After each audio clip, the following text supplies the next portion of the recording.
Subscribe button మీద click చేస్తే ఈ ఛానల్కి మీరు సబ్స్క్రైబ్ అవుతారండి. అలానే పక్కనే ఉన్న నోటిఫికేషన్ బెల్ ఐకాన్ని మీరు క్లిక్ చేస్తే ఎప్పటికప్పుడు నా వీడియోస్ మీకు అందుతాయండి. తెలుగు ప్రేక్షకులకు అలానే రైతు సోదరులకు నమస్కారాలు. నేను మీ ఆంధ్రప్రదేశ్ ఫెదర్మ్యాన్ సాయి ప్రణీత్ని మాట్లాడుతున్నాను.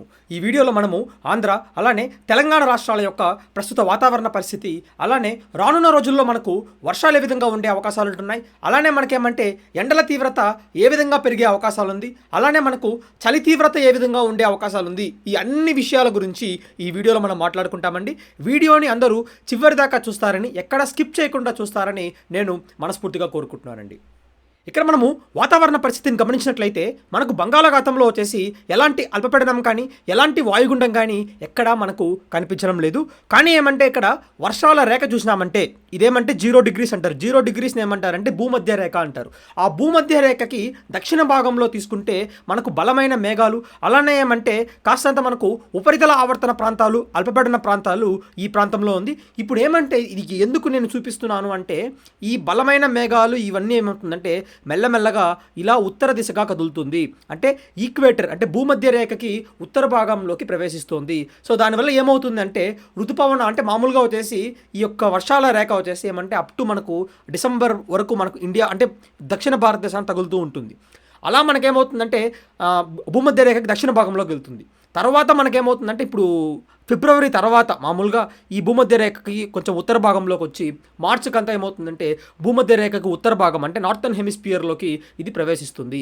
ఆ తర్వాత ఏమవుతుందంటే మెల్లగా మనకు జూన్ జూలైకి అంతా ఇది ఇండియా వైపుగా వచ్చి మన భారతదేశం వ్యాప్తంగా మనకు ఋతుపవనాలనే ఉంటుంది. సో ఈ విధంగా మనకేమంటే ప్రతి సంవత్సరంలో ఋతుపవనాలనే వస్తుంది. సో ఇలా మనకు వాతావరణ పరిస్థితి ఉంటుంది. ఇప్పుడు మనం తీసుకుంటే అంటే 10 ఫిబ్రవరి అంటే రేపు ఏ విధంగా ఉంటుంది అన్న దాని గురించి తీసుకుంటే మనకు వర్షాలు అనేవి తక్కువగా ఉండే అవకాశాలు అయితే కనిపిస్తుంది. అంటే ఎక్కడ మనకు ఆల్మోస్ట్ అన్ని ప్రాంతాల్లో మనము వర్షాలను చూసే అవకాశాలు అయితే లేవు. కానీ ఇక్కడ మ్యాప్లో చూపిస్తున్నారే కానీ ఏదో 1 లేదా 2 చోట్లలో, అది కూడా మనకేమంటే ఉత్తరాంధ్ర జిల్లాల్లో 1 లేదా 2 చోట్లలో మాత్రమే వర్షం ఉంటుంది. కానీ మిగిలిన అన్ని చోట్లలో మనకు వర్షాలు ఉండే అవకాశాలు మాత్రం 10వ తారీఖున అంటే వర్షాలు ఉండని అవకాశాలు మాత్రం మనకు కనిపిస్తున్నాయండి.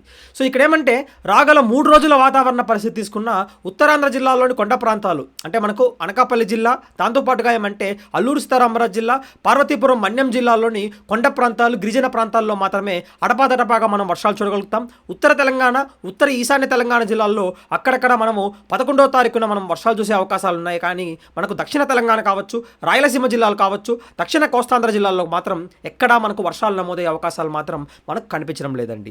సో ఇంకొకటి ఏంటంటే మనము గాలుల విశ్లేషణ చూద్దాం. ఒక్కసారి మనము గాలుల విశ్లేషణ ప్రస్తుతానికి గమనిస్తే ఇది వచ్చేసి ఏమంటే ఈరోజు అంటే మనకు 9 ఫిబ్రవరిన ఇలాంటి గాలుల విశ్లేషణ ఉంది. కానీ ఇదేమవుతుందంటే 11 ఫిబ్రవరిన ఇలా మారే అవకాశాలు ఉంది. అంటే ఏమవుతుందంటే ఇక్కడ ఎలాంటి అధిక పీడన ప్రాంతం లేకుండా బంగాళాఖాతంలో ఉన్న తేమ కాస్తంత మనకు ఆంధ్ర, తెలంగాణ రాష్ట్రంలో ప్రవేశిస్తుంది. కాబట్టి చలి తీవ్రత అంతగా లేదు. కానీ మనకు ఉత్తర తెలంగాణ జిల్లాలు తీసుకుంటే విదర్భ అలానే ఛత్తీస్గఢ్ నుంచి మనకు పొడిగాలు లోపలికి వస్తున్నాయి. కాబట్టి ఉత్తర తెలంగాణ జిల్లాల్లో మాత్రం మనకు కాస్తంత చల్లదనంగా ఉంది. కానీ మనం ఇక్కడ చూసినామంటే రానున్న 11వ తారీఖున మనకు ఒక అధిక పీడన ప్రాంతం ఏర్పడుతుంది. ఆ అధిక పీడన ప్రాంతం వలన ఏమవుతుందంటే ఉత్తర తెలంగాణ జిల్లాల్లో అక్కడక్కడ మనకు స్వల్పంగా వర్షాలు, కానీ మనము దక్షిణ తెలంగాణ అలానే మధ్య తెలంగాణ జిల్లాలు తీసుకుంటే ఈ మొత్తం ప్రాంతంలో మనకేమంటే చలి తీవ్రత గణనీయంగా పెరిగే అవకాశాలు కనిపిస్తుంది. అలానే ఆంధ్రప్రదేశ్ రాష్ట్రంలో కూడా చలి తీవ్రత కాస్తంత పెరిగే అవకాశాలు అయితే మనకు రానున్న రోజుల్లో కనిపిస్తుంది. అంటే 11వ తారీఖున నుంచి 13 మధ్యలో మనకు చలి తీవ్రత అనేది కాస్తంత మనకు పెరిగే అవకాశాలు అయితే కనిపిస్తున్నాయి. సో దాని గురించి ఒకసారి చూద్దాము. సో ఒక్కసారి మనము నిన్న టెంపరేచర్ తీసుకుంటే అత్యల్పంగా 10.6 degrees వరకు వెళ్ళింది. అంటే మనం అంచనా వేసిన దానికంటే ఒక 3-4 degrees తక్కువగానే మనకు ఆర్లీ అంటే ఆదిలాబాద్ జిల్లాలో నమోదైంది. కానీ ఏమంటే మన అంచనా ప్రకారము ఉత్తర తెలంగాణ జిల్లాలో చలి పెరుగుతుందని మనము ఆల్రెడీ అంచనా వేశాము. సో ఏమవుతుందంటే చలి తీవ్రత మన అంచనా వేసిన దానికంటే ఇంకా ఎక్కువ చలి తీవ్రత అనేది మనకు ఉత్తర తెలంగాణ జిల్లాల్లో కనిపిస్తుంది. కానీ మనం మధ్య అలానే దక్షిణ తెలంగాణ జిల్లాల్లో చలి తీవ్రత అంతంత మాత్రమే ఉంది, అంటే ఎక్కువగా లేదు అని మనం చెప్పుకోవచ్చు. దాంతోపాటుగా ఏమంటే రానున్న రోజుల్లో అంటే రానున్న 11వ తారీఖున అంటే 11న మనం తీసుకుంటే దక్షిణ తెలంగాణ అలానే మధ్య తెలంగాణ జిల్లాల్లో చలి తీవ్రత బాగా మనకు జోరందుకునే అవకాశాలు కనిపిస్తుంది. అంటే ఈ తెలంగాణ మొత్తం తీసుకున్నామంటే ఇక్కడ నారాయణపేట జిల్లా, మహబూబ్ నగర్, హైదరాబాద్ పరిసర ప్రాంతాలు, యాదాద్రి భువనగిరి జిల్లా, నల్గొండ జిల్లా, దాంతోపాటుగా భద్రాద్రి కొత్తగూడెం జిల్లా, దాంతోపాటుగా సూర్యాపేట, ఖమ్మం, మహబూబాబాద్ జిల్లాల్లో చలి తీవ్రత మరింత పెరిగే అవకాశాలు అయితే కనిపిస్తుంది. 11, 12, 13 ఈ 3 రోజుల్లో మనము దక్షిణ తెలంగాణ, అలానే ఏమంటే మధ్య తెలంగాణ జిల్లాలు, అలానే తూర్పు తెలంగాణ జిల్లాల్లో కూడా మనం చలి తీవ్రత పెరుగుతుంది. కానీ ఉత్తర తెలంగాణ జిల్లాల్లో మాత్రం చలి తీవ్రత తగ్గే అవకాశాలు కనిపిస్తున్నాయి. అంటే ఉష్ణోగ్రతలు కాస్తంత పెరిగే అవకాశాలు కూడా కనిపిస్తున్నాయండి. సో ఇంకొకటి మనం తీసుకుంటే ఆంధ్ర రాష్ట్రంలో మనకేమంటే ముఖ్యంగా చిత్తూరు జిల్లాలో, అలానే ఏమంటే అన్నమయ్య జిల్లాలోని పశ్చిమ భాగాల్లో చలి తీవ్రత కాస్తంత పెరుగుతుంది. పొట్టి శ్రీరాములు నెల్లూరు జిల్లా, తిరుపతి జిల్లా, వైఎస్ఆర్ కడప జిల్లా, దాంతోపాటుగా ఏమంటే ప్రకాశం జిల్లాతో పాటుగా నంద్యాల జిల్లాల్లో మనకు చలి తీవ్రత కాస్తంత పెరిగే అవకాశాలు కనిపిస్తుంది. పల్నాడులో కూడా మనకు చలి తీవ్రత కాస్తంత పెరిగే అవకాశాలు కనిపిస్తున్నాయి.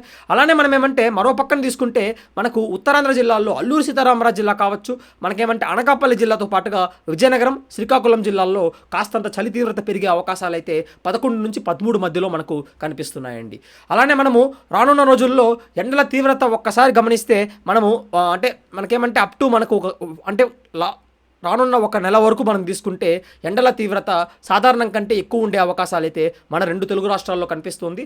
మార్చ్ 2వ వారం లోపల 40 డిగ్రీల వరకు ఉష్ణోగ్రతలు నమోదయ్యే అవకాశాలు అయితే 100% కనిపిస్తున్నాయి. ఎందుకంటే ఇప్పుడిప్పుడే మనకేమంటే భూమధ్య రేఖని దాటి సూర్యుడి యొక్క వర్టికల్ రేస్ వచ్చేసి భూమధ్య రేఖని దాటి పైకి వస్తుంది. కాబట్టి ఇక రానున్న రోజుల్లో ఎండల తీవ్రత అంటే పగటిపూట ఎండల తీవ్రత బాగా పెరిగే అవకాశాలు కనిపిస్తుంది. రాత్రిపూట కూడా చల్లగా ఉండే అవకాశాలు, సో కౌంటర్ బ్యాలెన్స్ ఉండే అవకాశాలు కనిపిస్తుంది. ఆఫ్టర్ సమ్ టైం అంటే కొంతకాలం తర్వాత ముఖ్యంగా మనకు మార్చి మొదటి వారంలోకి మనకేమవుతుందంటే పూర్తి స్థాయిలో ఎండాకాలం మొదలయ్యే అవకాశాలు అయితే 100% కనిపిస్తున్నాయండి. ఇది అండి మొత్తం మీద ఈరోజు మనం మాట్లాడుకోదగ్గ విషయం. So thanks for watching this video.